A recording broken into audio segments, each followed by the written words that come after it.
देखिए सबसे पहले इस स्टार्टर को खोलने के लिए हमें इसके बाहर के इस ढक्कन को खोलना होता है। खोलिए इसको। इसे खोलने के बाद हमें इस प्रकार का ये दिखाया गया है। देखिए ये हमारा कनेक्टिंग आर्म का स्टड है, जिसको हम क्या करते हैं, इसको खोलने के बाद देखिए हम इसको देखते हैं तो ये हमारा क्या है, कनेक्टिंग आर्म है। ये हमारी एनवीसी है और ये हमारे क्या लगे हुए हैं, इसमें स्टड लगे हुए हैं। अब इसके इन बोल्ट को भी हमने खोल दिया है। अब इसे हम क्या करेंगे, ऊपर निकालेंगे। इस प्रकार इसके वायरों को अंदर करने के बाद हम अपने पूरे स्टार्टर को क्या करते हैं, बाहर निकाल लेते हैं। बाहर निकालने के बाद हमें कुछ इस प्रकार का दिखाई देता है और इसके बैक साइड को भी हम क्या करेंगे, देखेंगे। ये इसकी बैक साइड की पोजीशन है और इसके अंदर देखिए इस साइड से इसमें रेजिस्टेंस ऐड किए गए हैं। तो हम इसको सारा पहले खोलेंगे, फिर उसके एक एक करके कनेक्शन करके दिखाएंगे सर्किट डायग्राम के अनुसार। तो इस प्रकार इसको ये सारा खोल रहे हैं। तो इस प्रकार ये खोल चुके हैं। इसको बाहर निकालिए। ठीक है, अब इस प्रकार हम इसके सारे पार्ट को खोल चुके हैं। एक एक पार्ट करके इसको हम देखेंगे कि कौन सा पार्ट हमने कहाँ से इसका ओपन किया है। तो सबसे पहले देखो इसमें ये डबल पोल की एमसीबी लगा रखी है, जिसको हम नेगेटिव और पॉजिटिव सप्लाई देते हैं। उसके बाद हमारी पॉजिटिव का जो कनेक्टिंग वायर है इस प्रकार ये ओएलसी में जाएगा। अब देखिए ये हमारा कनेक्टिंग आर्म हमने दिखा रखा है। एक बार दिखाइए कनेक्टिंग आर्म को। देखो ये कनेक्टिंग आर्म है, ठीक है, इस प्रकार से। अब इसको यहाँ पर रखने के बाद ये इसकी बैक साइड में जो दिखा रखा है वो स्प्रिंग है, जो स्प्रिंग इसको पुरानी कंडीशन में जाने में क्या करता है, सहायता करता है। तो यहाँ पर आप देखेंगे ये स्टड बनाने के लिए हमने यहाँ पर एक पीतल के बोर्ड ले रखे हैं। नट बोर्ड जो है हमारे किसके हैं, पीतल के हैं। और जो पहला वाला बोर्ड ले रखा है ये सिंपल ले लिया है, क्योंकि इस कंडीशन में हमारी मोटर क्या रहती है, ऑफ रहती है। उसके बाद देखिए जो यहाँ पर ये रेजिस्टेंस दिखाए गए हैं वहाँ पर हमने इस प्रकार की देखो नाइक्रोम की एक पूरी लीड ले चुके हैं और इनको हम अभी कनेक्ट करेंगे। उसके बाद नेक्स्ट पॉइंट हमारा जो आता है एनवीसी।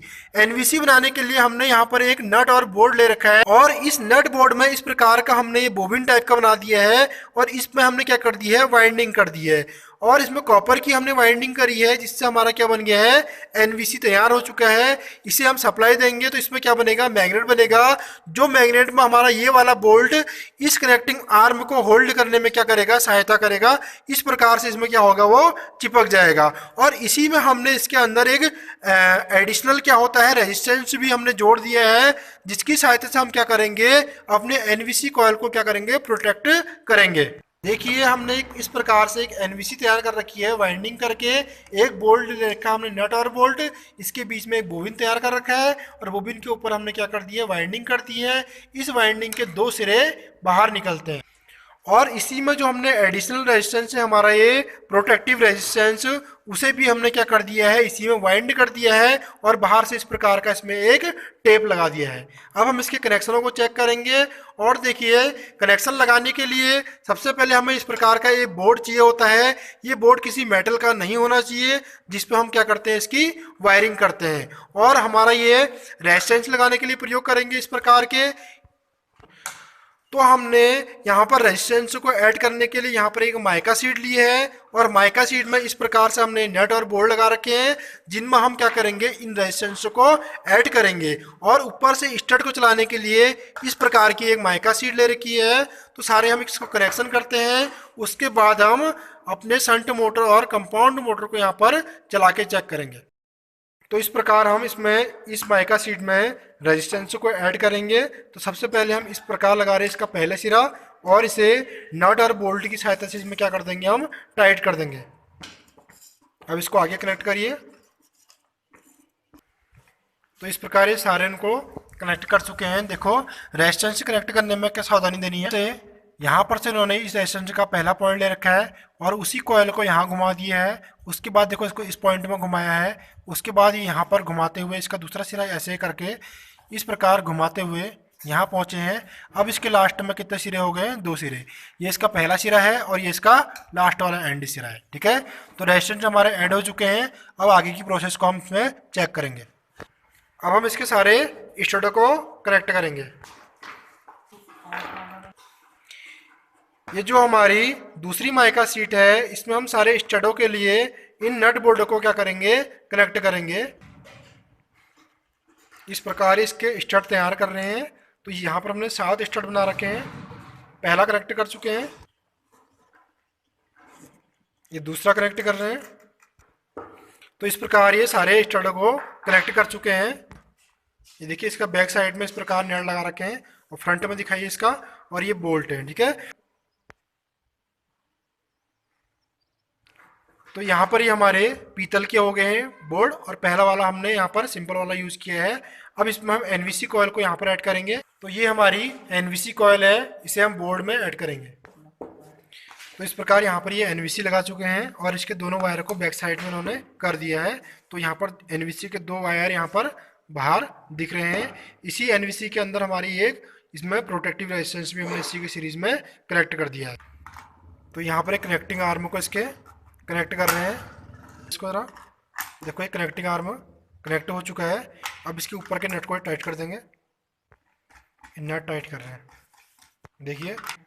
तो इसको यहाँ पर एक कनेक्टिंग आर्म को कनेक्ट कर चुके हैं। देखो ये इस प्रकार इसको छोड़ने पर क्या होगा, ये अपनी पुरानी कंडीशन में आ जाएगा। वो यहाँ पर एक स्पायरल स्प्रिंग लगा है, इसके कारण डायग्राम में इस प्रकार दिखा रखी है स्पायरल स्प्रिंग, और ये हमारी कनेक्टिंग आर्म है।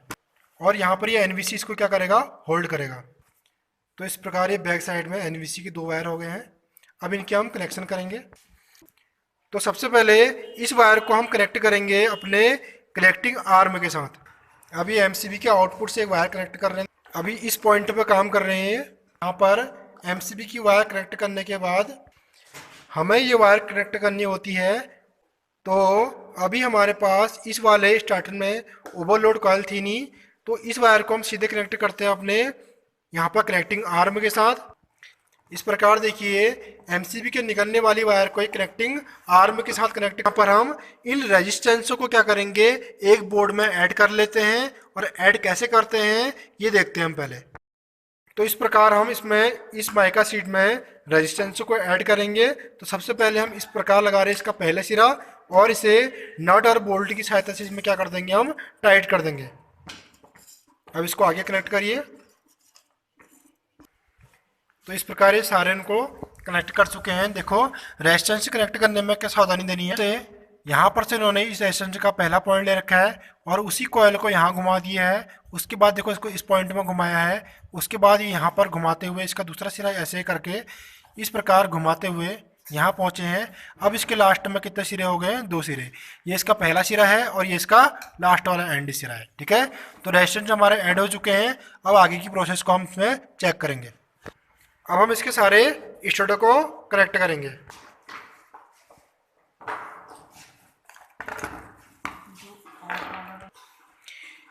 ये जो हमारी दूसरी माइका सीट है, इसमें हम सारे स्टडों के लिए इन नट बोल्ट को क्या करेंगे, कनेक्ट करेंगे। इस प्रकार इसके स्टड तैयार कर रहे हैं। तो यहाँ पर हमने 7 स्टड बना रखे हैं। पहला कनेक्ट कर चुके हैं, ये दूसरा कनेक्ट कर रहे हैं। तो इस प्रकार ये सारे स्टड को कनेक्ट कर चुके हैं। ये देखिए इसका बैक साइड में इस प्रकार नेट लगा रखे हैं और फ्रंट में दिखाइए इसका, और ये बोल्ट है, ठीक है। तो यहाँ पर ये हमारे पीतल के हो गए हैं बोर्ड, और पहला वाला हमने यहाँ पर सिंपल वाला यूज़ किया है। अब इसमें हम एनवीसी कॉयल को यहाँ पर ऐड करेंगे। तो ये हमारी एनवीसी कॉयल है, इसे हम बोर्ड में ऐड करेंगे। तो इस प्रकार यहाँ पर ये एनवीसी लगा चुके हैं और इसके दोनों वायर को बैक साइड में उन्होंने कर दिया है। तो यहाँ पर एनवीसी के 2 वायर यहाँ पर बाहर दिख रहे हैं। इसी एनवीसी के अंदर हमारी एक इसमें प्रोटेक्टिव रेजिस्टेंस भी हमने इसी की सीरीज में कनेक्ट कर दिया है। तो यहाँ पर एक कनेक्टिंग आर्म को इसके कनेक्ट कर रहे हैं। इसको ज़रा देखो, ये कनेक्टिंग आर्म कनेक्ट हो चुका है। अब इसके ऊपर के नट को टाइट कर देंगे। नट टाइट कर रहे हैं, देखिए। इस प्रकार इसको छोड़ने पर क्या होगा, ये अपनी पुरानी कंडीशन में आ जाएगा। वो यहाँ पर एक स्पायरल स्प्रिंग लगा है, इसके कारण डायग्राम में इस प्रकार दिखा रखी है स्पायरल स्प्रिंग, और ये हमारी कनेक्टिंग आर्म है। और यहाँ पर ये एनवीसी इसको क्या करेगा, होल्ड करेगा। तो इस प्रकार ये बैक साइड में एनवीसी के 2 वायर हो गए हैं। अब इनके हम कनेक्शन करेंगे। देखिए सबसे पहले इस एमसीबी के हम आउटपुट से सप्लाई लेते हुए इस प्रकार आगे बढ़ते हैं। और तो सबसे पहले इस वायर को हम कनेक्ट करेंगे अपने कनेक्टिंग आर्म के साथ।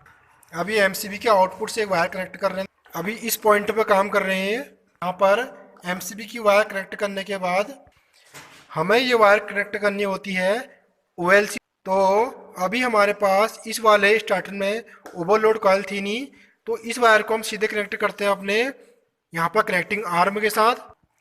इस प्रकार देखिए एमसीबी के निकलने वाली वायर को एक कनेक्टिंग आर्म के साथ कनेक्ट कर चुके हैं। तो स्टार नंबर सेकंड में यहाँ इस प्रकार से दो वायर कनेक्ट कर चुके हैं। जो हमें यहाँ पर ये दो वायर कनेक्ट करने हैं, एक हमारा रेजिस्टेंस की तरफ जाएगा और दूसरा हमारा यहाँ पर बाईपास के लिए जाएगा। तो ये हमारा देखिए रेजिस्टेंस का फर्स्ट पॉइंट है। यहाँ पर हम इनमें से दो वायरों में से एक वायर को यहाँ पर कनेक्ट कर लेते हैं इसके बैक साइड में इस वाले पॉइंट पर। तो कनेक्ट करिए इसको। देखो यहाँ पर से हमने इस फर्स्ट वाले रेजिस्टेंस को सप्लाई दे दी है इस वायर को कनेक्ट करके। ये पहले वाले पॉइंट के साथ कनेक्ट कर दिया इन्होंने रेजिस्टेंस के लिए। सेकंड स्टेप में हमने दो वायर कनेक्ट कर चुके हैं। अब जो इसका ये वायर आउटपुट है रेजिस्टेंस से हम कनेक्ट कर दिया है। रेजिस्टेंस से कनेक्ट करने के बाद जो इसका आउटपुट होगा रेजिस्टेंस का, वो स्टेप नंबर तीसरे के साथ कनेक्ट हो जाएगा। तो ये वाला वायर जो है हमारा इस रेजिस्टेंस का आउटपुट वायर है, इसको हम थर्ड नंबर के स्टेट के साथ कनेक्ट करेंगे। यहाँ पर थर्ड नंबर के स्टेट के साथ इसको कनेक्ट कर रहे हैं, ये तीसरे नंबर के स्टेट के साथ इसको कनेक्ट कर रहे हैं। अब देखिए इस प्रकार इस तीसरे वाले स्टेट में हमने यहाँ पर वायर कनेक्ट कर दिया है। जो इसका ये रेजिस्टेंस है, इस रेजिस्टेंस का आउटपुट वायर हमारा स्टेट नंबर 4 के साथ कनेक्ट करेंगे। तो ये स्टेट हमारा फर्स्ट था, ये सेकंड है, ये थर्ड है और ये फोर्थ है। अब इसके आउटपुट यहाँ से लिया है हमने। देखो इस साइड में, इसके बैक साइड में जो है इसके इस प्रकार रेजिस्टेंस ऐड है और इसके आउटपुट को हम कनेक्ट कर रहे हैं स्टेट नंबर 4 के साथ। तो इस प्रकार हम सारे रेजिस्टेंस को इस 7 नंबर तक ऐड कर देंगे। अब इस लास्ट वाले रेजिस्टेंस में वायर कनेक्ट करेंगे। जो ये लास्ट वाला वायर हमारे कहाँ पहुँच जाएगा, आर्मेचर वाइंडिंग के सीरीज में। अब जो हमने सेकंड स्टेट से एक वायर का लूप निकाला था बड़ा हुआ, ये बड़ी वायर को हम कनेक्ट करेंगे एनवीसी के इनपुट से। तो ये स्टेट नंबर सेकंड का ये वायर निकला हुआ है, ये हमारी एनवीसी के दो वायर हैं। इसको हम एक के साथ कनेक्ट कर देते हैं, किसी में भी आप कनेक्ट कर सकते हो इसको इनपुट में। तो इस प्रकार ये एनवीसी का एक वायर कनेक्ट हो चुका है इनपुट से। अब इसका जो दूसरा वायर है एनवीसी का, इसको हम आउटपुट के लिए बाहर निकाल लेंगे। तो अभी इस पॉइंट पर वायरिंग हो रही है, एनवीसी के इस सेकंड पॉइंट को हम बाहर निकाल देंगे, जहां से हम इसको नेगेटिव सप्लाई देंगे। और इसी एनवीसी के अंदर हमने ये प्रोटेक्टिव रेजिस्टेंस को भी क्या कर रखा है, वाइंड कर दिया हुआ है। अब हम इस एनवीसी के पॉइंट को स्टार्टर से बाहर निकाल लेते हैं। तो ये एनवीसी के आउटपुट को सेकंड नंबर पॉइंट से यहाँ बाहर निकाल रहे हैं। तो फर्स्ट नंबर हमारा बाहर निकलेगा, वो हमारा ये वाला होगा जो कनेक्टिंग आर्म हमने कनेक्ट कर रखा है। ये कनेक्टिंग आर्म वाले वायर को भी फर्स्ट वाले होल से क्या करेंगे, हम बाहर निकाल देंगे। तो इस प्रकार हमारे दो वायर बाहर आ चुके हैं। अब देखिए जो हमारा स्टेट नंबर 7 का लास्ट वाला वायर था, उसको हम आर्मेचर और सीरीज वाइंडिंग में कनेक्ट करने के लिए बाहर निकाल देंगे अपने स्टार्टर से। तो ये हमारा लास्ट वाला पॉइंट होता है रेजिस्टेंसों का, इसे हम बाहर निकाल देंगे यहाँ पर फोर्थ वाले पॉइंट से। तो ये भी बाहर निकल चुका है। तो इस प्रकार हमारे 3 पॉइंट बाहर आ चुके हैं। अब हमें यहाँ पर से एक चौथा पॉइंट लेना है, जो हम एनवीसी के क्या करेंगे, इनपुट से ले लेंगे। तो ये एनवीसी के इनपुट में एक वायर और कनेक्ट करेंगे। तो ये एनवीसी के इनपुट में एक वायर और कनेक्ट करेंगे, जिसको आउटपुट ले लेंगे हम फील्ड वाइंडिंग के लिए। इस प्रकार ये कनेक्ट कर रहे हैं देखिए। और यहाँ पर हमें बढ़िया से टेपिंग करनी होती है। और इस वायर को भी हम अपने स्टार्टर से बाहर निकाल देंगे। तो इस प्रकार हमारे स्टार्टर के 4 पॉइंट बाहर निकल चुके हैं। अब इनमें हम कनेक्शन करेंगे मोटर के साथ। तो इस प्रकार ये 4 पॉइंट निकल चुके हैं। देखो ये फर्स्ट, सेकंड, थर्ड और फोर्थ। एक बार इसके बैक साइड के कनेक्शन को भी देख लो आप। तो इस प्रकार ये पूरे कनेक्शन हो चुके हैं। अब हम इसके बॉक्स में इसको फिट कर देंगे। बॉक्स में इसको फिट करिए। इस प्रकार इसके बॉक्स की इसकी सेटिंग करेंगे और इन कनेक्टिंग वायरों को हम इस कनेक्टिंग वायरों को हम एक एक करके बाहर निकाल लेते हैं। सेकंड, ये थर्ड निकाल दिया इन्होंने। और इस प्रकार ये फर्स्ट वाला, या इसको हम फोर्थ भी बोल सकते हैं, इस साइड से, उस साइड से फर्स्ट बोलेंगे। तो इस प्रकार हमारा ये स्टार्टर बनके तैयार हो चुका है। इसके कनेक्शन करेंगे। अब स्टार्ट इसका, अब इस प्रकार ये बनके तैयार हो चुका है। इसके ऊपर वाले कवर को भी हम लगा देंगे। पहले इन बोल्ट को हमें टाइट करना होता है। तो इसके कवर को ऊपर से लगाइए। तो इस प्रकार से कवर को इन्होंने लगा दिया है। और इसके साइडों के बोर्डों को हम स्क्रूज के साइड के हम टाइट कर लेंगे। तो इसके साइड के स्क्रू को भी हम टाइट कर लेते हैं। तो इस प्रकार हमने स्टार्टर यहाँ पर लगा दिया है। और स्टार्टर लगाने के लिए आपको इसके कनेक्शन सीखने के लिए आपको जो डीसी मोटर होती है इसके टर्मिनलों की पहचान करना है, और पहचान करने के बाद हम इनको कनेक्ट करेंगे। अब इसको हम एक बार चला के देखेंगे। ऑन करो। मेन सप्लाई ऑन करने के बाद अब स्टार्टर को हम धीरे धीरे ऑन करेंगे। देखो किस प्रकार हमको स्टार्ट को धीरे धीरे यहाँ पर आगे की ओर बढ़ाना होता है कनेक्टिंग आर्म को, और हमारी मोटर देखो इस प्रकार ये चलने लग गई है। और यहाँ पर देखिए ये हमारा होल्ड हो चुका है यहाँ पर एनवीसी कॉइल के द्वारा। इसको इस प्रकार हमारा ये कनेक्टिंग आर्म होल्ड हो चुका है और एनवीसी कॉइल के द्वारा इसको होल्ड किया है। जैसे ही हमारी सप्लाई कट होगी तो ये क्या होगा, अपने आप इस कनेक्टिंग आर्म को छोड़ देगा। देखिए ये इस प्रकार चल रही है। अब जैसे ही हमारी सप्लाई जाएगी तो ये हमारा कनेक्टिंग आर्म देखो अपनी पुरानी पोजीशन में वापस आ चुका है। तो इसी प्रकार आज हमने 4 पॉइंट स्टार्टर बनाना सीखा है यहाँ पर, और इसको हमने डीसी कंपाउंड मोटर को इसके द्वारा चला के देखा है। Thank you.